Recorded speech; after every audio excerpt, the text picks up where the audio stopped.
welcome back to Case Studies. I'm so pumped to be here with who has become one of my dear friends. Thank you. Bart Longson and his wife, Juliet. And I've been badgering you to come on this thing, and you dodged me so many times. I've done my best. You've been dodging, but I'm persistent. And just so excited to have you come down here. So I guess to kick it off, I would say, Bart, you're one of the people that I truly admire. And I admire you because of a couple of things. I think you're tenacious. I think when you decide to go do something, you're just relentless on that thing until you go get it done. And we'll kind of go into some of those things. And the other one is you kind of have a very thick skin. You do not get rattled. When you decide the path is right for you and your family, and you're willing to stick to your guns and, get into some career choices that you chose that kind of reflect that. But those are things that I look to so much. I think about my life in times where, I'm probably more generally like a people pleaser.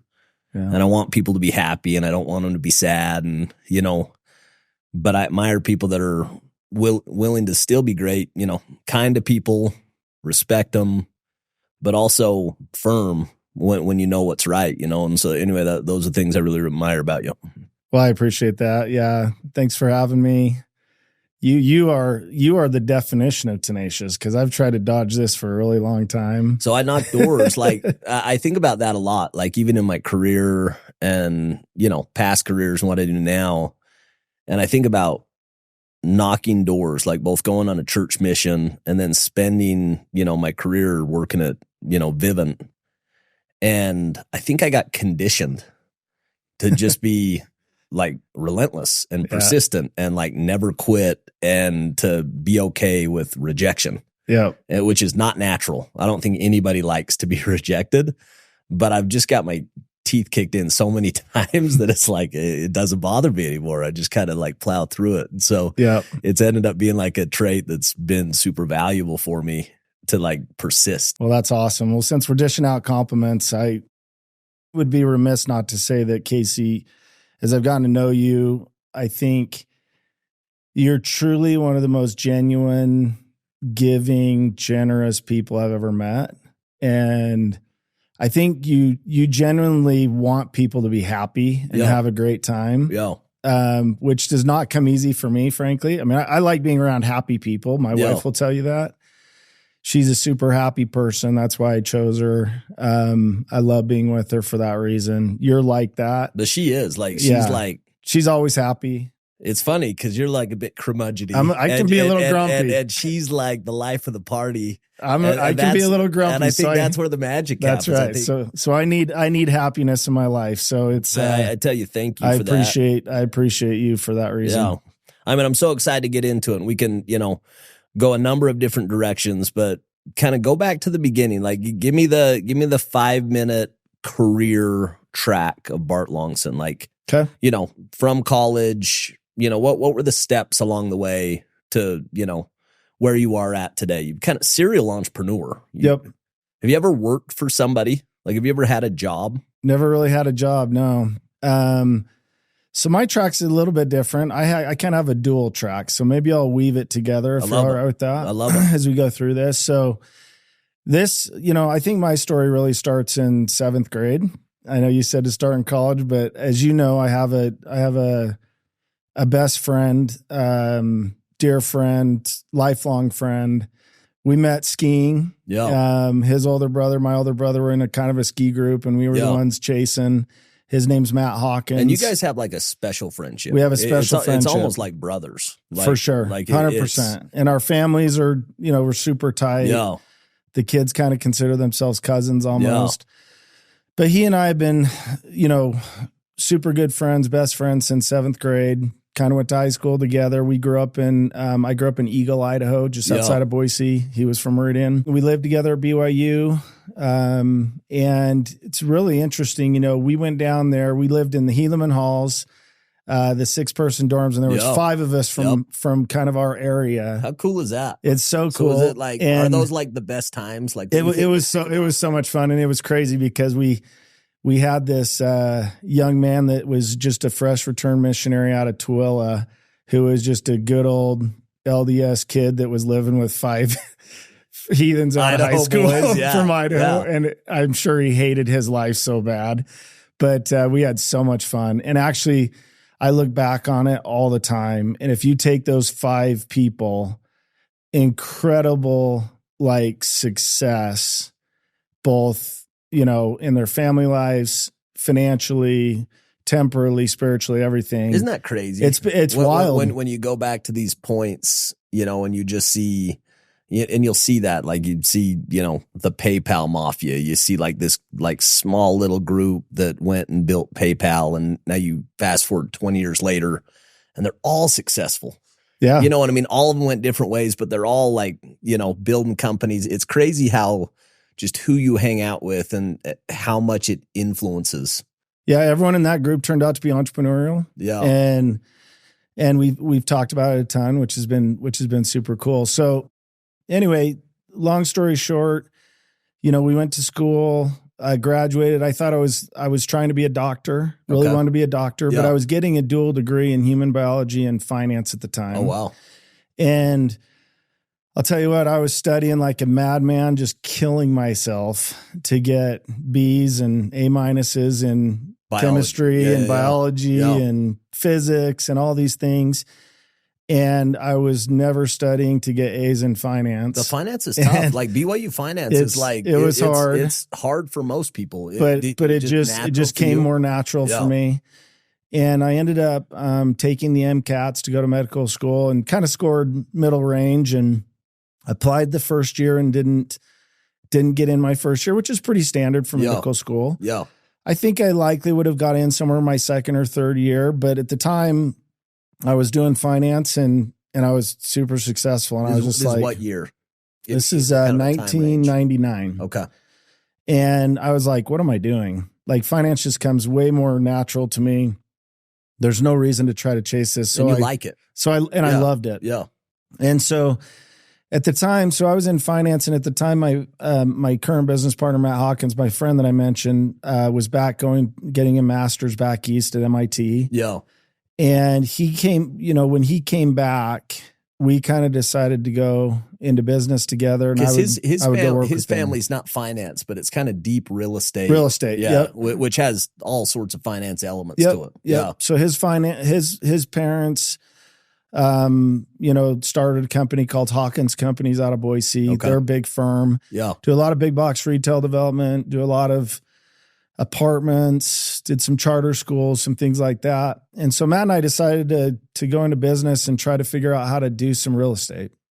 And we were looking at all sorts of things. And really that kind of spawned into us getting into residential real estate, buying farms, taking them through the city, getting entitlements, and then building streets. And that led us into starting a mortgage company. That led us into starting a building company. Yeah. We also had a real estate fund. At the same time, so that was kind of my entrepreneurial business path. At the same time, I started in on kind of a hobby, and that was to officiate football.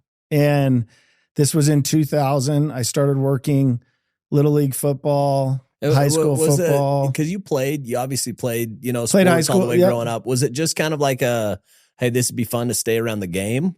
Yeah, it was funny. I was traveling around. I couldn't get football out of my head, and I didn't play in college. But we're good in high school, right? I was a decent player in high school. Player, yeah, I was a decent high school player, and probably regretted not trying to play in college a little bit. So it never really got out of my system. Yeah. And so I was traveling around playing in full contact flag leagues and I was traveling to like Vegas for the national championship, just all over the place. You guys had a good team. We had a good team. It was super fun. I played with a bunch of guys from around here. Anyway, I ended up living here in Cedar Hills actually just after school. And I lived across the street from Ryan Cuff, who played basketball at BYU. Okay. He was the head basketball coach at Lone Peak High School at the time. And he was like, hey, if you love football, you should try officiating. And I was like, yeah, I'll try officiating. So I actually went out and worked a sophomore high school game with Ryan and his brother, Rob. Rob is now the executive director of the Utah High School Activities Association. Okay. It's been there 15, 20 years or something. And I went out there and they basically said, just stand there, we'll officiate the game. And I just immediately fell in love with it. And so I started working Little League in high school and then kind of JV and sophomore games, and then got into varsity that first year. And from there, kind of those two paths, like 2000 to 2005, I worked high school, small college. I was doing a bunch of games at Snow and Dixie and SUU until I actually got the chance to be hired in the Mountain West. And actually, it was interesting at the time. I was meeting with the supervisor of the Mountain West Conference, and he said, hey, I'm going to give you two options. One is I've already talked to the supervisor for the Big Sky Conference. And if you want to be hired there, they'll hire you full time and you can go and we'll watch you for a few years. And then if you're good enough, we'll bring you into the Mountain West. And that was back when BYU and TCU and Utah. Yeah, there's some good teams in there. Really good teams. Yep. It's kind of the new Big 12, if you will. Or the second option is I'll bring you in the Mountain West as a halftime official. And I've never hired anyone this young before. I was 29 at the time. And I'm going to give you 2 years. And if you don't get it right, I'm going to fire you. So what do you want to do? And I'm like, I'll take the halftime in the Mountain West. I want to work bigger games. Yeah. And so I quit high school at that time in 2005, joined the Mountain West, and just in my off weeks in the Mountain West, I ended up working, SUU and Snow and Dixie. So that was kind of So you were loving it. I was loving it. It was like, I'm doing all this every week and learning the rules. And I was going to everything I could. I was up at BYU. I was up at Utah, all their practices, like just getting as many snaps as I could possibly get. To be able to be around the game for that. So I got to know the coaches really well, Kalani and Kyle and just Morgan Scally and Jay Hill and all these guys, Aaron Roderick, all the guys that are coaching kind of around here. They were young. They were all young and coming up. Gary Anderson. It was such a cool experience. And so, but obviously you can't make a living of officiating, maybe until you get to the NFL. But so then back to my, Matt and I were rocking and rolling on this real estate stuff, and we were kicking. And it was going really good. It was going really well. You guys had a run. We had a nice run, almost a decade, right? Yeah, about 8 years probably, until 2007, 2008, 2009, where it got bad. So hard. It got bad really fast. And during that time, it was a struggle. I mean, we you couldn't sell lots. You almost couldn't give them away because people didn't want the tax paying on them, and prices were dropping like crazy. We had interest payments and whatnot that the company was dealing with. That we weren't putting in new projects because financing was difficult. There really wasn't any exits. It just went from like gangbusters to nothing. It was like in a 2 or 3 month period, it felt like the spigot just totally shut off. And so during that time, Matt and I were like, okay, we're entrepreneurial. We know a lot about lending and we really like lending. And so what can we do to weather this storm? But that was like a really scary time, right? I mean, me and you were talking on the plane. And you were kind of saying like, that's the first time ever that I was like, I need to go put in a resume. I need to go like, where before like you big net worth and kind of growing and having all the success. And obviously anybody who knows you and Matt, like you guys are you work so well together, kind of force of nature type founders. But you just hit a buzzsaw with 2007, 8, 9. It's like I mean, all of our net worth. When you're a developer, all your net worth's on paper. You're rolling everything back. There's not cash. Yeah. Of course.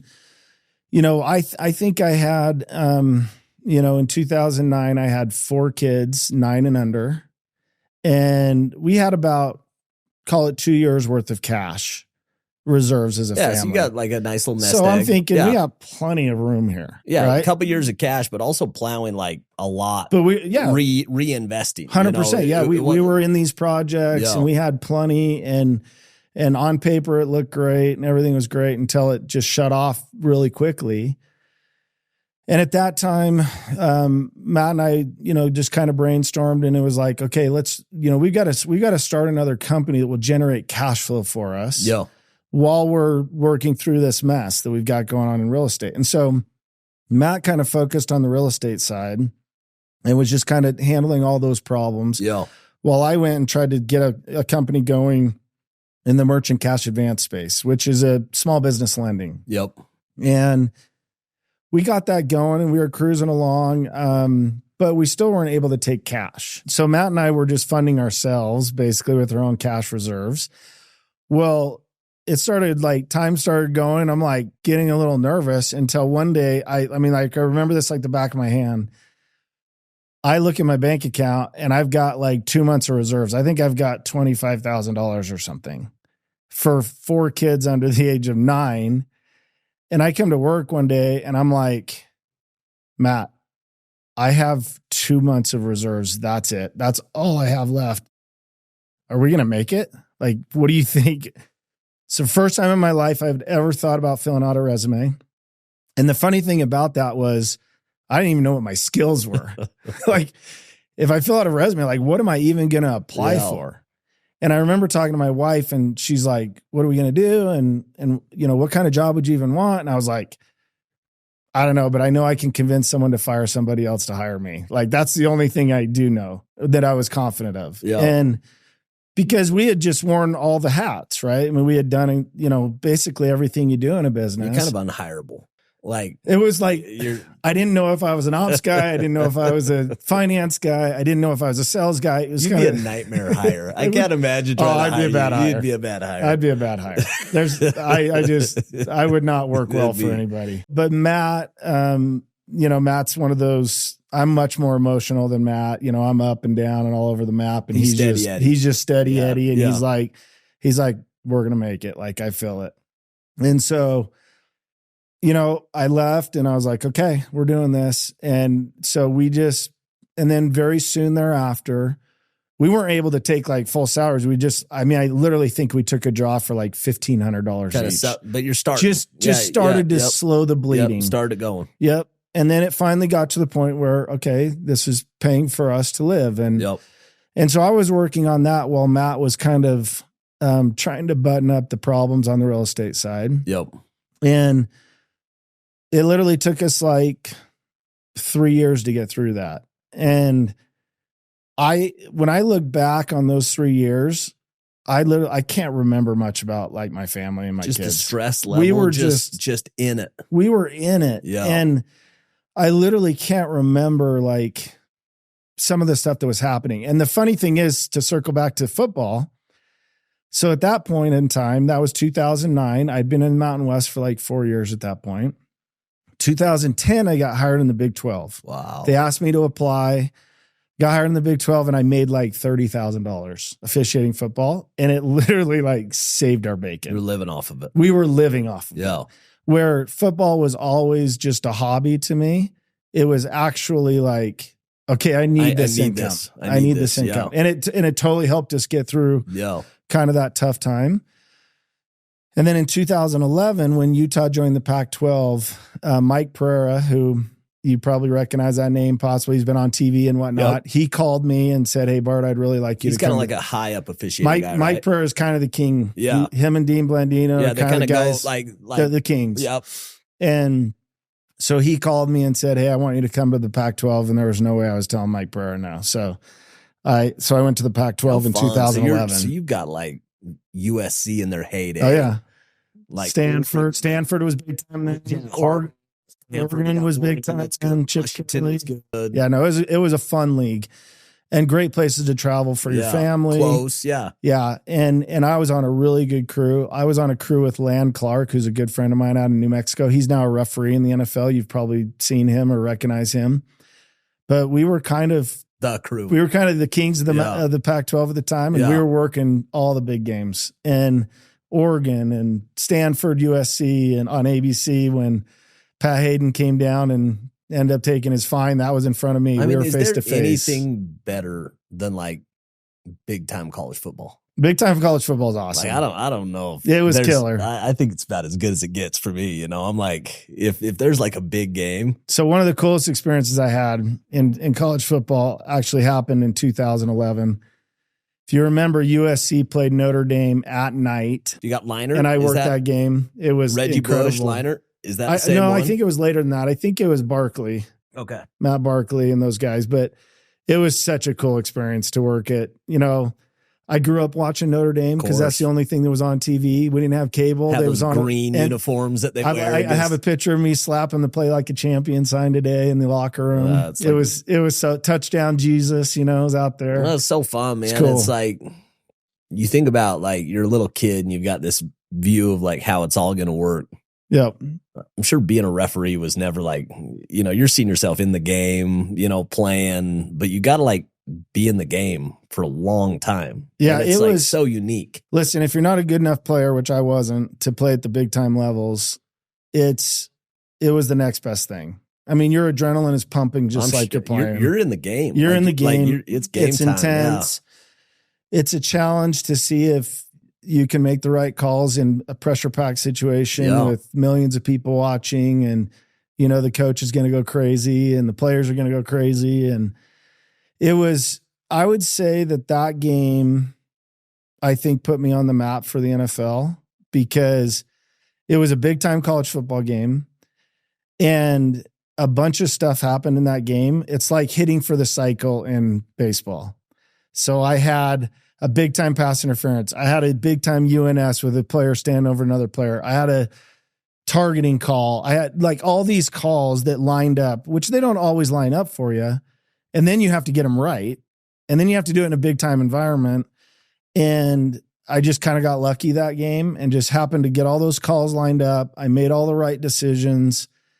And I think the NFL was watching that game. And I think that was the early stage of the NFL taking a hard look at me. So they recruit you. Like they're watching and they're recruiting. This isn't you like saying, "Hey, I want to be in the NFL." This is there's not an application process for the NFL. No idea. So they scout out a college football, and then once they're interested in you, they will reach out to you and they'll start to interview you, and you go through some FBI background check stuff, and you go through some tax return. I mean, they looked at 10 years of my tax returns. Yeah, me and you experienced this. I remember we're golfing in Whistling Straits. Yeah.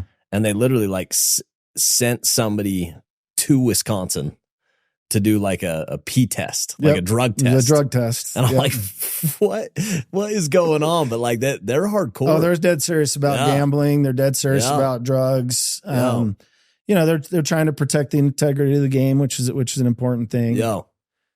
So back to business, I guess. So college football's happening. I worked in the Pac-12 from 2011 to 2015. I was working a bunch of bowl games the whole time. I ended up working like 11 bowl games, which was incredible, all over the place, all over the country. But while that was happening, Matt had finally kind of figured out the real estate stuff and it got us into a place where we were surviving. Yeah. And at the time, it was coming back towards this company we had started, Snap Advances. And we were looking at it like, hey, there's really not a reason for him to come and do that. Join Snap Advances. That's the commercial arm. Yep. And he started looking. Matt's Matt's brilliant. Probably the smartest person I know. We sit on a board together and I just like being around him. Oh, he's amazing. When he like goes down a track, he just articulates it better than everybody else in the room. It's more thought through. His logic tracks. Like every time I'm around Matt, I'm like, that's my takeaway from Matt is like, man, he's got some like chops. Like it kind of bugs me how smart he is because he and I are, when we're in the same room, he's always smarter than me. He's kind of the smartest guy that I've seen in any room. Like he's a smart dude. He's really impressive. And his business sense is impeccable. But he's just a good guy too. Yeah, like, he's a great guy. I think he's not pompous. Like he's not in the room like flexing on everybody. He's just consistent and he's usually right. I'm trying to think of a time where he hasn't been right. No, I'm super grateful. I mean, I tell him all the time, like, I'm just happy to ride your coattails, Matt. Like, I feel super grateful you guys to be a part of it. Partnership. Yeah, you know what I mean? Like, it's a special thing. I think about my life and I think about the different partnerships that I've had, and you just can't do stuff by yourself. Like, everything great happens in teams. Your marriage or any great team you've been on, like, very, very rarely is it like a solo job. No, 100%. And it's very rarely like the same skill set. It's usually like opposite skill sets is what makes the magic. You know, it's those shared values, but it's very different skill sets. And I think about you and Matt, and you guys are very different in temperament, but like shared values for sure. Like you guys, see the world very similar. We do. I think all of that is so true with Matt and I. Oh, we are different people, but we've just been so close for so long.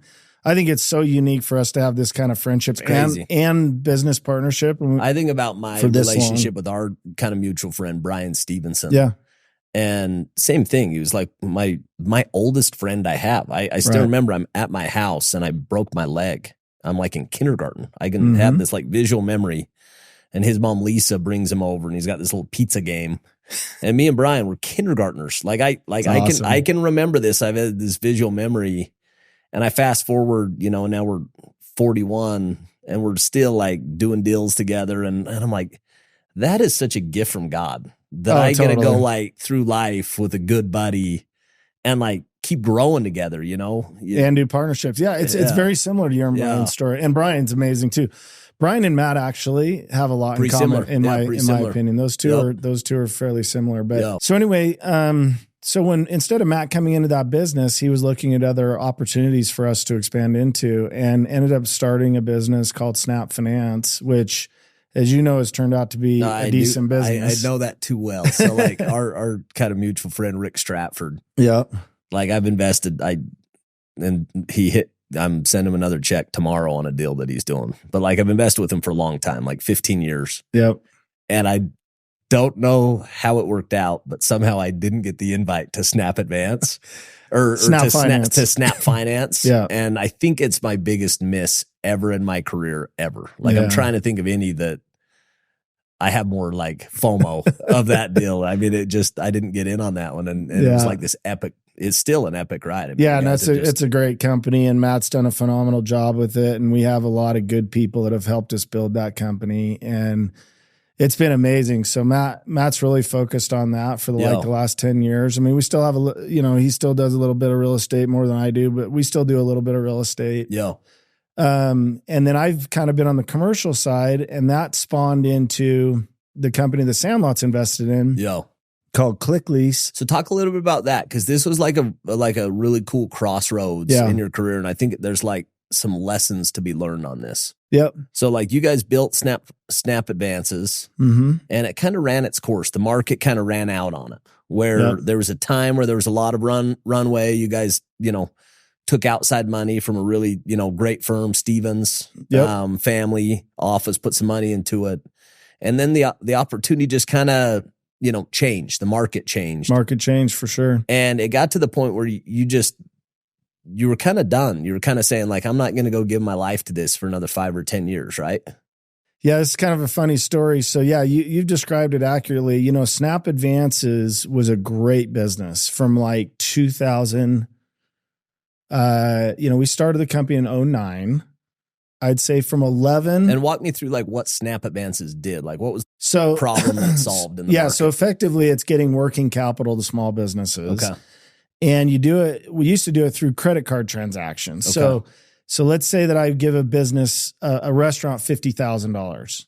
You come in for dinner and I'm agreeing to buy, $65,000 of their future receivables for $50,000 today. Okay.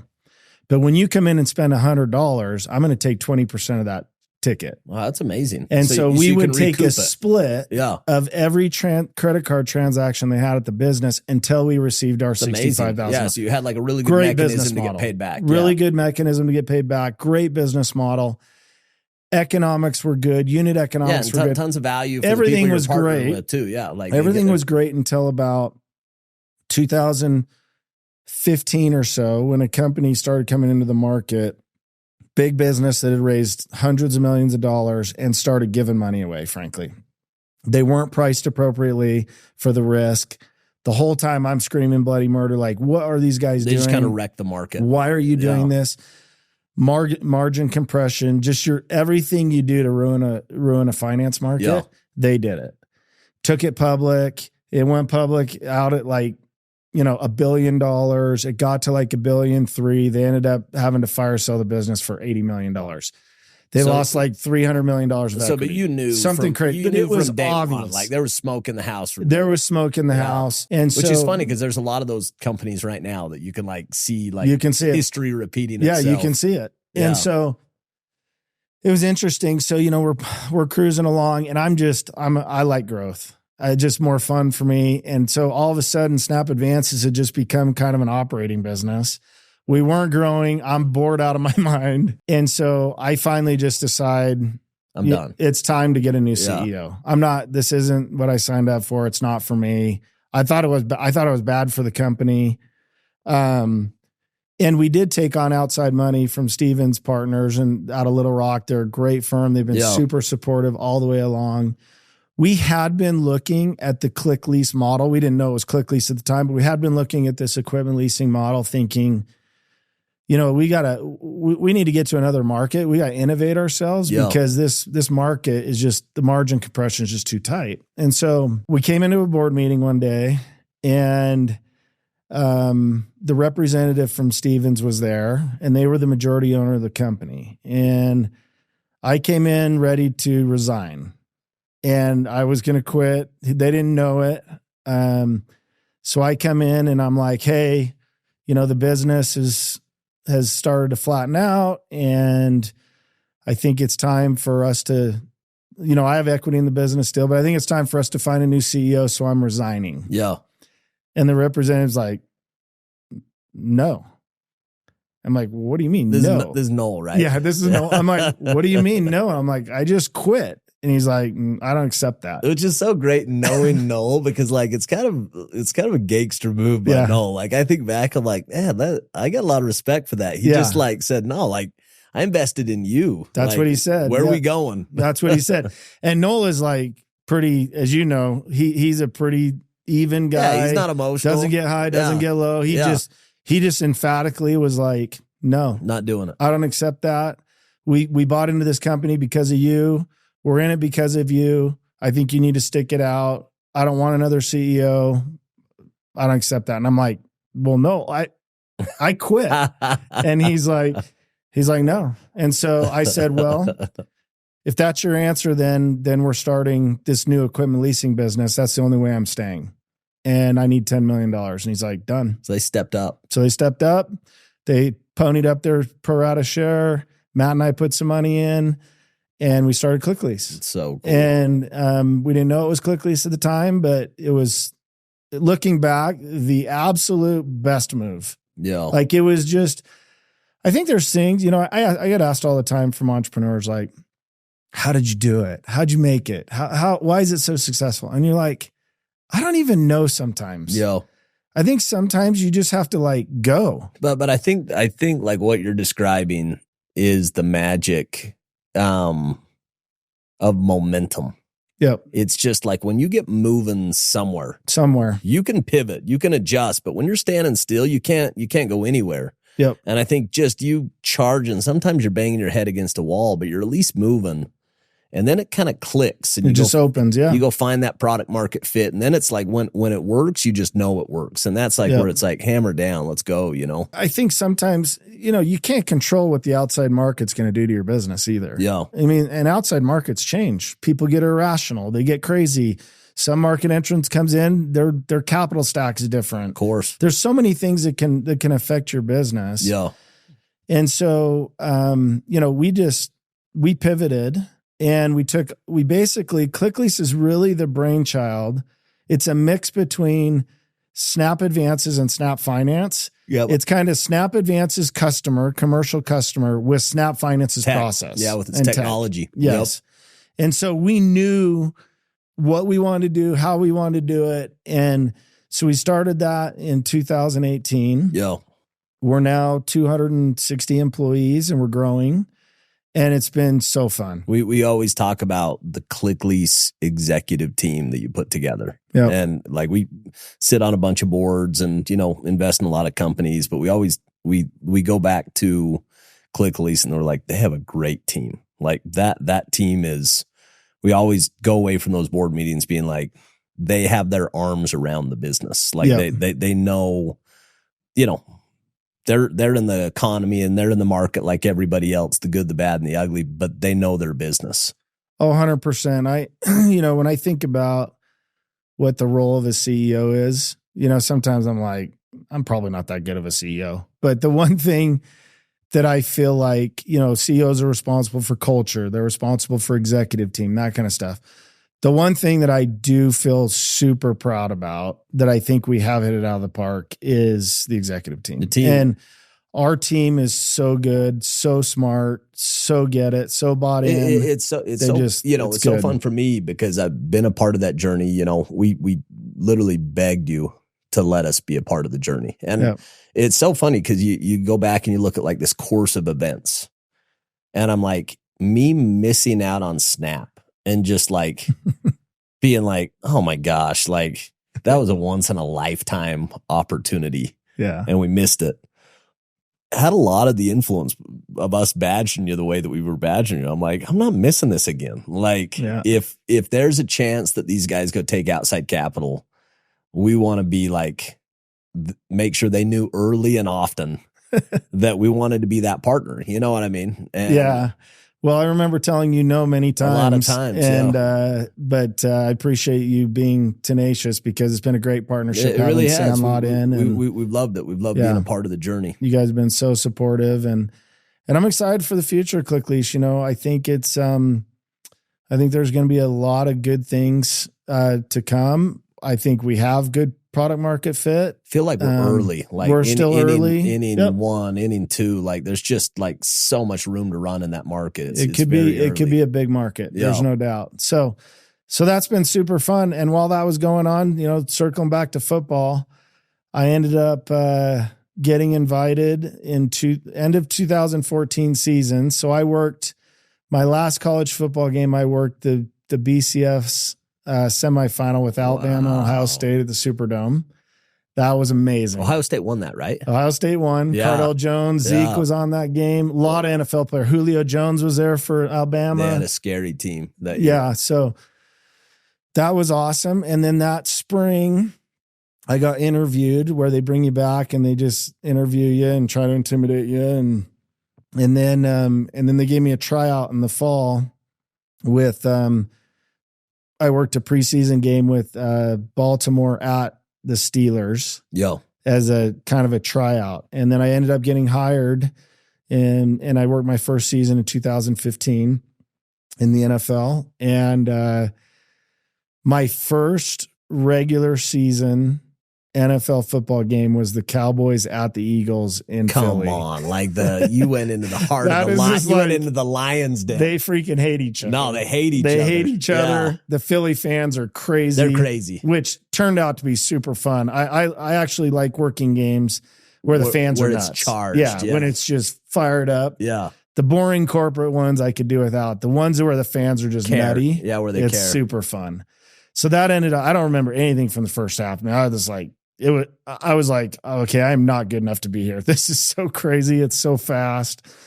But it turned out, ended up working a bunch of games, ended up working 6 years in the league. Wow. And then could have kept working. Could have kept working. I mean, it was by choice. It was a hobby. Transition. Yep. It was a hobby job for me. And I remember you telling me that like you talked to your, peers that were doing it and they were like, what are you talking about? Like you worked your whole life. Yeah. Like you're kind of in the pros. Like that's the pros of officiating. Yeah. It's really tough to get there. And you make good money. It's like, it's kind of professional pay and everything. And so it was. Yeah. You can have it for a job. I mean, it's probably the best part-time job in America. That's kind of full-time. It was just never but that wasn't my main source of income. Yeah. And I certainly could have gone, they wanted me to go till I was 65 or whatever. But, it was really, it kind of got to a point where it was like, okay, family, work, or football, I've got to choose one of these because it just got too crazy. It took you away from your family a lot. Yeah, I was gone every weekend, essentially from beginning of August to January. But your kids loved it, right? They loved it. They traveled with me. They would go to games. In fact, my daughter especially was like, Dad, you can't retire. She loved going to the games. Yeah. She loved Juliet loved it. Juliet was, she was kind of like give it, take it. She enjoyed, she the loved it travel. because you loved it. Yeah. Yeah. And my wife was so supportive. I had all the family support I needed. That's so this cool. was really about me deciding, okay, it's time to move on. I've done it. It's super fun. A great experience, met the challenge, but I just wanted some of my life back. Yeah. And it was so weird, when I quit, they were like, "What? How are you quitting?" And because no one leaves the NFL. No one leaves. I mean, when you get in, you don't go. You just don't leave. Yeah. It's really hard to get there. I mean, to give you some numbers, the last numbers I saw, there's 120 NFL officials out of like 60,000 people that work football nationwide, something like that. It's crazy. And so, but amazing experience, incredible athletes. I mean, the NFL is like, it's like, I describe it as modern day gladiators. It's like nothing you've seen. I mean, take like a linebacker is a good example. 250, 260 pounds, pure muscle, maybe like 6-7% body fat. And they're faster than anyone you've seen at your high school. Can you imagine getting hit by one of those guys? I can't. And it's every play. Every play. You have like train wrecks. Yep. Every play that I like. Yep. I sleep wrong some nights now, and I wake up and I've got a kink neck, and I'm kind of out for a while, like to get hit by these dudes. Well, you've had the opportunity to work out a little bit with like Taysom Hill, who's just a freak, who's just like so strong. Or it's just different. Or around here, you see a Chad Lewis who looks huge. Well, Chad Lewis is just pretty normal size. He was a guy, yeah. So my first kind of NFL experience, and Taysom's friend of yours, friend of mine, but during COVID, all the gyms shut down. Yeah.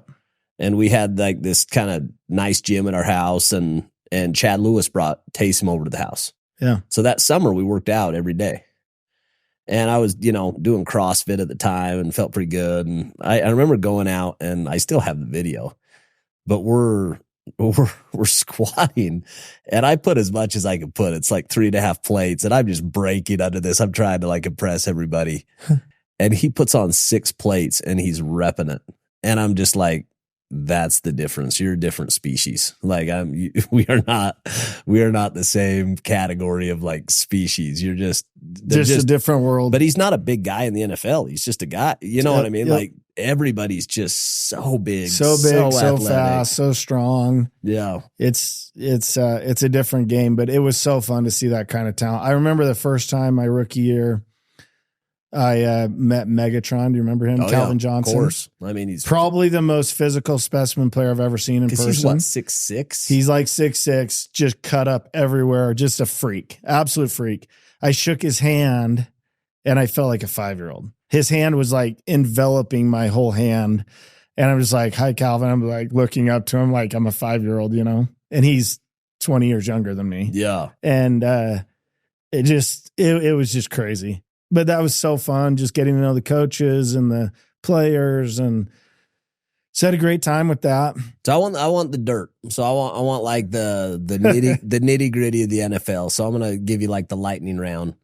Okay. So worst call you ever made in the NFL. What was the game? What was where you just missed it? Like you straight up missed the call. Honestly, like I missed some calls for sure, but I didn't have any like train wrecks. You didn't have any like lose the game. No, I didn't have any like total disaster calls. I mean, I had lots of calls, but I worked a position. I worked on the line of scrimmage. Okay. Most of my calls weren't game changing. Yeah. Life changing, like you see. So there's nothing. Next question. I'd say I can't jump out. Nothing jumps out at me. Tell me about Tom Brady, your experience with Tom Brady. This is like one of my favorite Bart Longson stories. Yeah, Tom Brady's smart. The Patriots were smart when I was in the league. And this is when they were on their run. They're winning all the championships. Yep. So this was my rookie year, 2015, late in the season, Sunday Night Football. It's snowing in Denver. That was when Peyton was at Denver as well. Yeah. So I worked the first half on the Broncos side. Second half, I'm on the Patriots side. Tom's sitting there warming up, getting ready for halftime. I'm standing there 5 feet away or whatever. He turns to me and goes, "Bart Longson, welcome to the league. How are you?" And I'm like, "Good, Tom. How are you?"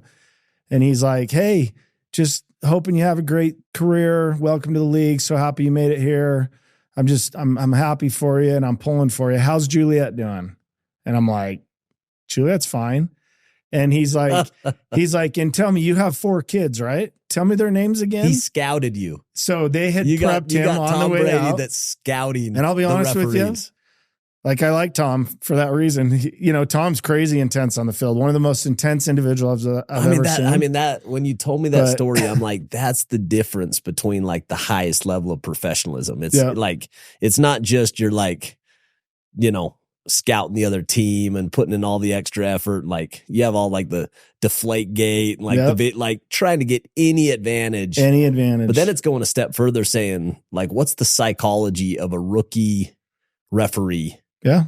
And even just the, like, if I'm nice to somebody and I call them by their name and I acknowledge like their wife and their kids, that we like people that like us. They're like, and it's like, it doesn't matter if you're trying to defend. I think that's business. I think that's officiating. I think it's anything. I remember reading How to Win Friends and Influence People when I was like 16 years old. And they talk about this principle. And this is an old book, that the greatest word in the human language is somebody's name. And they talk about this example of like, when you look at a picture, like a class picture, where do you go? And you always go find yourself, in this picture. And it's just kind of all of us, like we're naturally built to care more about ourselves than anybody else. And for just to tap into that, it's like, so because, when you look at the other aspects of his career, and he was just excellent in everything. And that's like a tiny detail. Yeah. I mean, I would say I would never, ever cheat on purpose for a player when I officiated. Like no officials out there to help anybody. Yeah. That would never happen.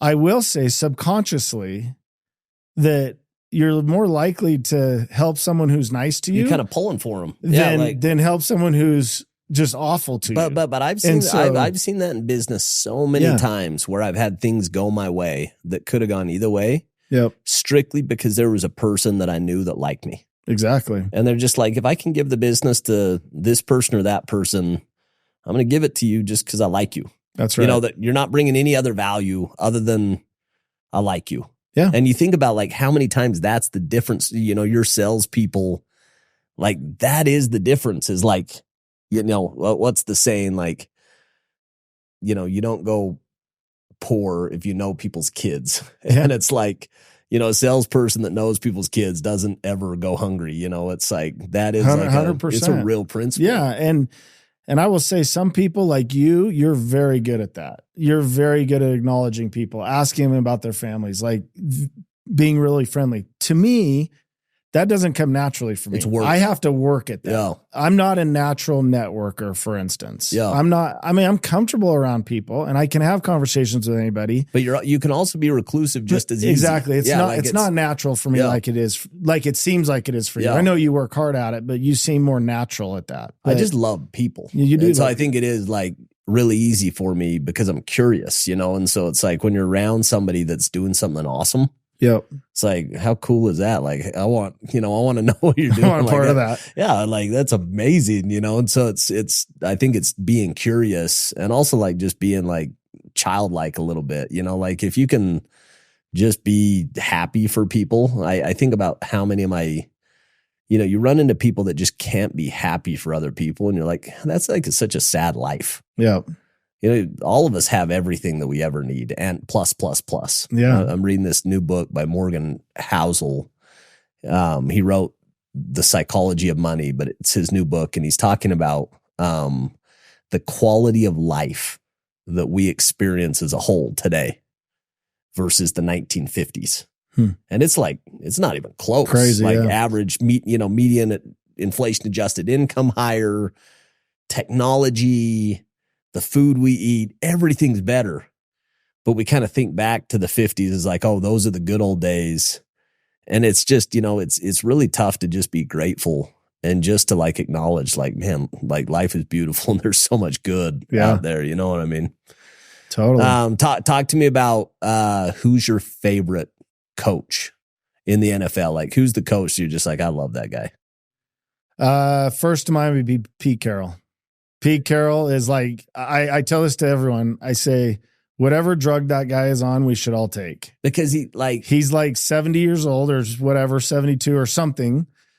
The guy has more energy than anyone you've ever met. He's like a little kid. He is a kid. I would love to play for him. If I was a good athlete, I'd love to play for Pete Carroll. Such a nice man, so energetic, so positive. Just everything in his life. I mean, you see him chewing his gum on the sideline. You'll see it on TV. I mean, the guy he gets after it. He loves it.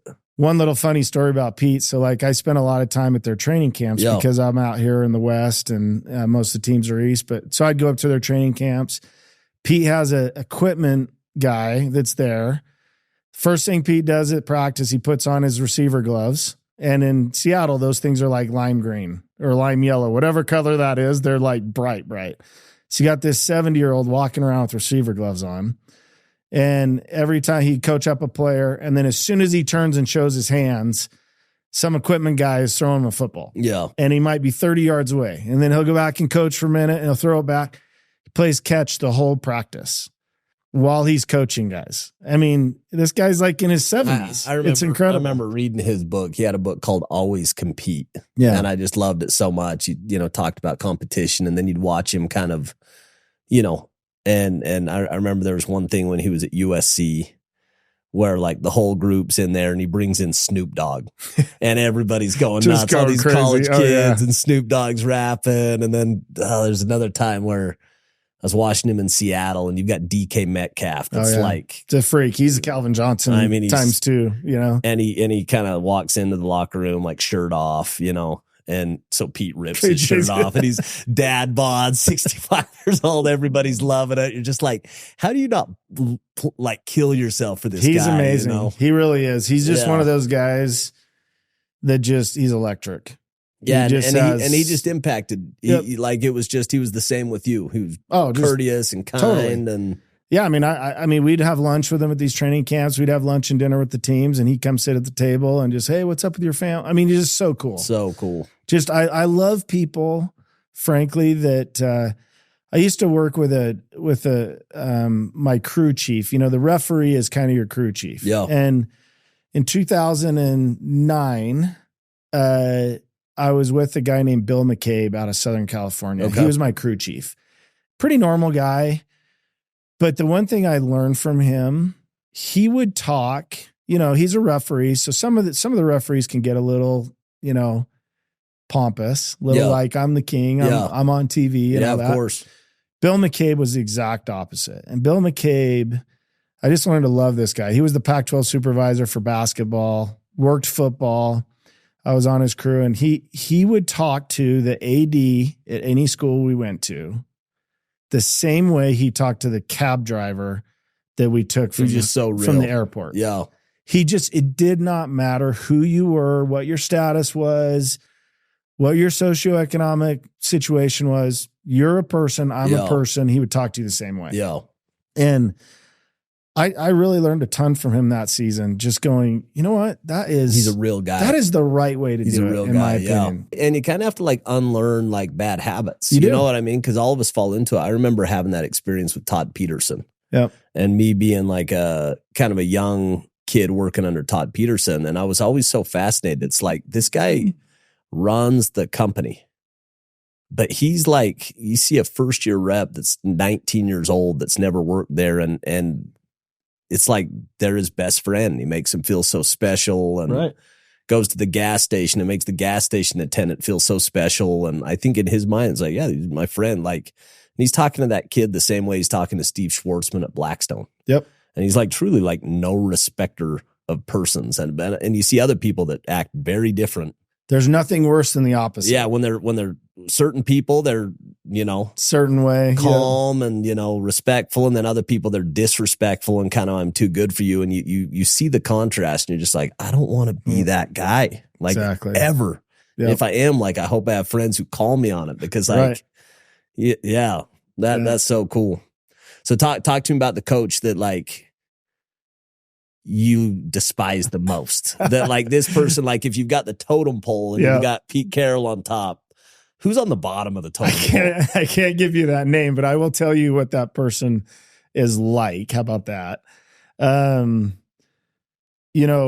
There's there's 3 coaches that come to mind immediately. They're exactly what we just talked about. And I know all 3. I can't rat you out. You can't rat me out. If you're not sharing, I won't share. Yeah, you can't rat me out. I'll tell you why I struggle with them.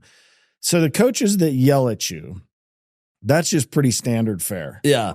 Even all you Andy Reid lovers, who I love Andy Reid to death. But he'll get after Andy you. Reid gets hot and he will get after you. And now he'll drop F-bombs.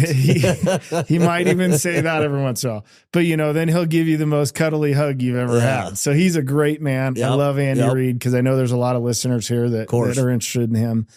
Great man, but he'll get after you. Yeah. I mean, he gets serious every once in a while. It takes a lot to get him going, but once he gets going, he can get hot. Same with Kyle Whittingham. Kyle's amazing. I love him. Kalani's like that. They're all great people. Yeah, love them. So they can get hot. Those kind of like passion, great with me. I'm totally fine with that. You can yell at me. You can disagree with my calls, whatever. The ones that I struggle with are the condescending ones. These are the ones that I'm just too good for you. Think they're a better person than you. Like I'm talking down to you. I'm like, you're not even worth my time. You know, that kind of thing. Yeah.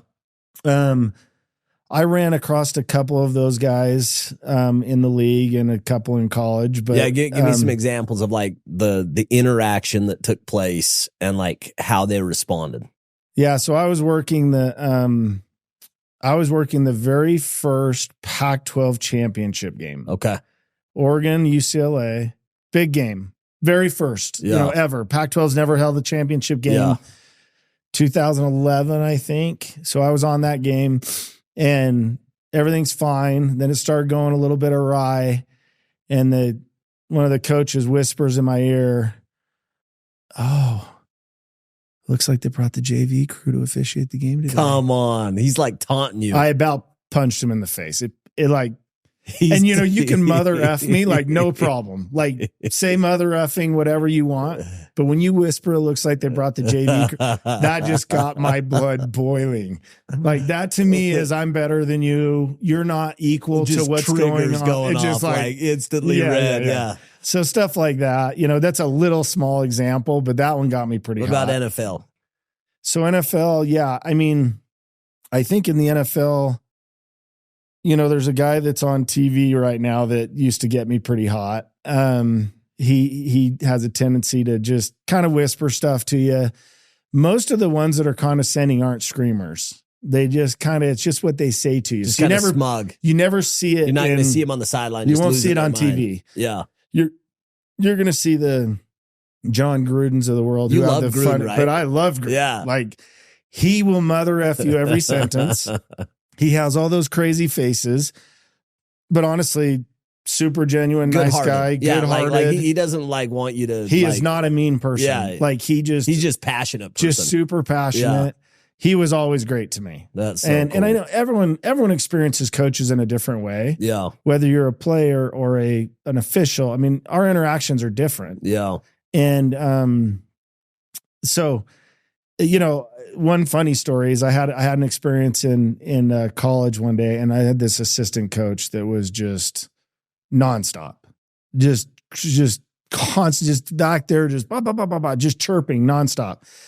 And I finally got so sick of him because I know you normally only communicate with head coaches. I finally got so sick of him that I turned to him and I said, "Listen, when I become an assistant official, I'll talk to an assistant coach." Oh, you got him back. You got him back. Did he keep John? Oh, no, he was done for the day. He shut up. He was done for the day. So that was pretty low blow on my part. It's actually pretty thoughtful. That was a little condescending on my part, but I was kind of done with it. I respect that. But no, it's it's really just about these coaches who just think they're better. And you'll see it. I mean, they show their true colors in comments in the press and stuff like that. But what was, you go back the 7 years, like what was the game or what was the moment or what was the highlight that when you think back, you're like, that was timeless. Like time stood still in that moment.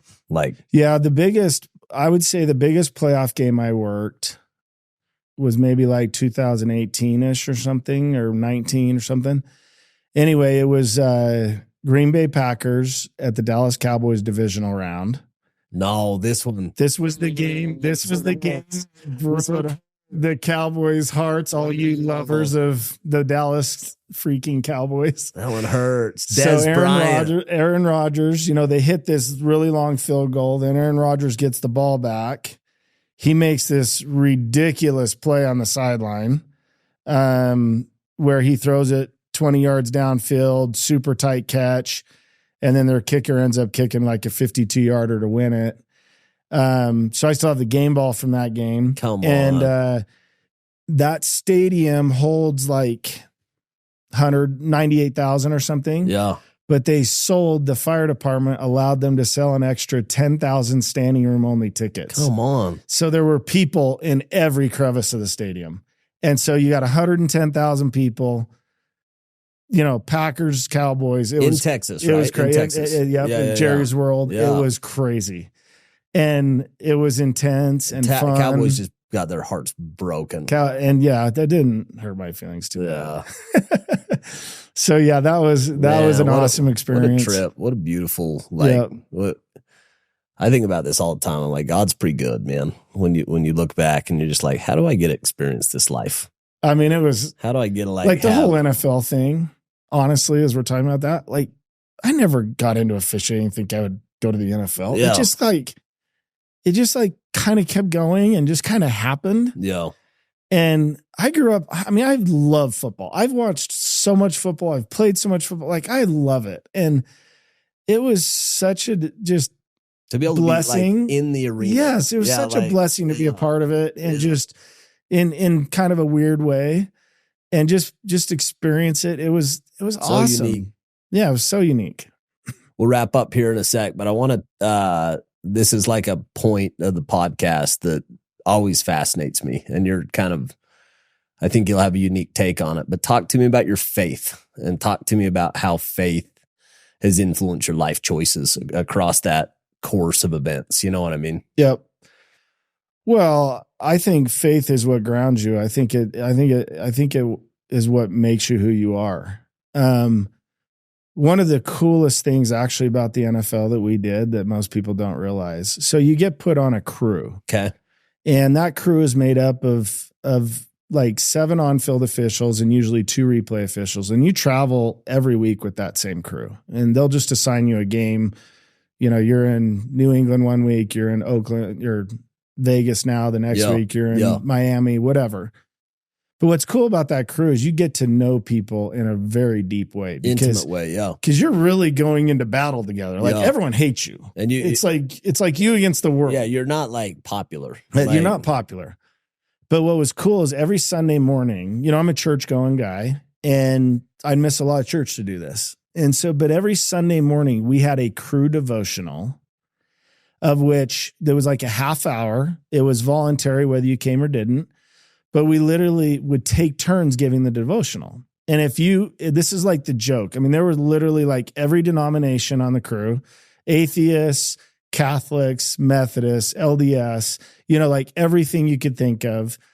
And people would share their faith from. I think that's like the coolest story I've ever heard in my life. It was so much fun. And it just drew you so close to people. I had some pretty amazing spiritual experiences doing that. One of the coolest ones was my nephew was on a mission in Atlanta, Georgia, when my crew had a game in Atlanta. I called his mission president. I said, hey, I explained that we were there to work the NFL game, and I asked him if him and his companion could come give our devotional. And he's like, sure. So they meet us at the hotel. I sit him down, and I'm like, okay, this is high level. It's just introduce what you're doing as a missionary. We're not proselyting here. We're not getting crazy. Like, just, keep it light, whatever. Yeah. So we're 30 seconds into the conversation. My nephew's companion, who's this great kid from Bountiful, actually, opens up the Book of Mormon, slides it across the table to my umpire, and goes, we're going to read some scriptures together. Will you start? Come on. And my crew absolutely They're loving freaking loved it. They're loving it. They loved it. It was such a great experience. Anyway, just stuff like that where you just become so tight with people. Yeah. And I just had an amazing experience. So, I share that and just saying, I think our faith is like who we are, who we become. And, geez, sorry. I think, as I think back of like how I want people to know me. Yo. And, I guess I just want people to know that I'm real. Yo. And that what you see is what you get. And I'm not perfect. But I will put in a good effort to be a good person. And I think, my faith is likely why I quit the NFL, frankly, is because I think my faith has led me to focus on my family. Yo. And those around me, and the time equation being away from my family didn't equal. It didn't compute. Yo. And so it was time for me to make that choice. But I, just being out there with people, I just think they just learn to respect our weird little culture and who we are. And I think they respect authenticity. I think all of us do. Absolutely. You know what I mean? When I'm around somebody who's real. Yep. And they are what they are, and you can feel it. You can like instantly feel it. You can feel when somebody's disingenuous and when they're just authentic. And I think, I've always felt that from you, that it's just, we have so many funny stories. We were talking about it the other day when we were golfing. I remember there was one time where like you just went off on me, and you were like coming at me pretty strong. And I think I finally had to like drop an F-bomb on you and just be like, and it kind of ended a little heated. And then you call back and you're just like, hey, I'm sorry. I was out of line. Yeah. And that was it. There wasn't drama. There wasn't hard feelings. It was just, you're passionate. Yeah. And like, that's my non-perfect side. But that's what, like, I love that about people. Like when they show up the way they are, like, completely the way they are. You know what I mean? Because you can't not be you, and you have to take the good with the bad. And the good is that you drive, and that you like people can feel your energy, and you motivate people forward, and and the bad is that sometimes it's too much. You know what I mean? And your kids or your wife or your friends kind of get the blunt of it. But I think that's the magic of like apologizing. Yep. If you can just be humble and just be like real quick to say, I'm sorry. It's crazy how like, I see that with my kids when I just screw up. And if I can just be humble and just be like, I got that one wrong. Yep. They're so forgiving. You know what I mean? I think everyone's forgiving if you can say so. I mean, I've had lots of practice saying sorry, so I actually don't have a problem saying sorry. It's not easy though. Like me and my wife, even like me to say sorry to my wife. Yeah. When we have like a tough argument, I'm like, I really want to be right for a little while longer. Like, I don't want to give this up. I feel like I'm right. And to be able to just like drop that and apologize, and like really apologize, not the fake one, but like really apologize. It's amazing how like everything disappears, like all the tension disappears, and you go back to being you. Anyway, that's so special. Yeah. And I think, we didn't take all the other pieces, but like, with your kids, with your culture, with your spouse, where you went to school. It's crazy how faith. Like you look back and you're like, there's a bigger plan going on. There's something bigger 100%. than me, because like, and even like, I think about your story, and it's like, you had to go to those hard places to be where you're at right now. You had to. Yeah. Like if things would have kept rippling with real estate, Snap would have never existed. Click Lease would have never existed. Yep. Because real estate would have kept going. It would have been a great outcome, but it wouldn't have been what you did with Snap. I mean, you thousands of jobs. You take Click Lease, hundreds of jobs, going to be thousands of jobs. Yep. You know what I mean? It's like, I look back all the time. I mean, the amount of gratitude that I feel, is significant. I feel, blessed and lucky and fortunate, and I'm surrounded by awesome people. My family's amazing, and that hasn't been without challenges. I mean, when you're raising kids, there's no playbook that says you're right or wrong, or this is what you do in this situation. I mean, my wife and I just do the best we can. And thank goodness for my wife, because she has so much faith. And her prayers, I think, are a lot stronger than mine. Yeah. And she's pulled a bunch of our kids along when I'm drilling them and putting pressure on them and like, you got to succeed and you got to do this and you got to do that. She tends to temper me back. Yeah. She just loves them.